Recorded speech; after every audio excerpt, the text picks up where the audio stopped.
તમારી સખી મીરા દોશી ચટપટા સ્વાદથી ભરપૂર વાનગીઓ અને પ્રેમના પર્યાય સમાન કાઠિયાવાડી રસોડું કાર્યક્રમ અંતર્ગત આપ સૌનું ખૂબ ખૂબ સ્વાગત કરું છું।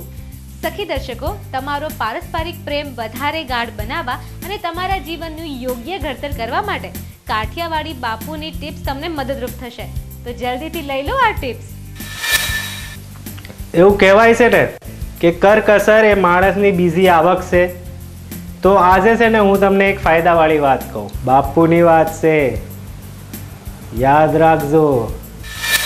બાપુની ઉપયોગી ટિપ્સ તમે યાદ તો રાખી જ લીધી હશે ને? તો ચાલો સખીઓ, આજે ફરી સમય થઈ ગયો તમારાથી છૂટા પડવાનો। ફરી મળીશું 1:30 વાગે આ જ ચેનલ પર। ત્યાં સુધી તમારી ફ્રેન્ડને રજા આપશો। જય શ્રી કૃષ્ણ।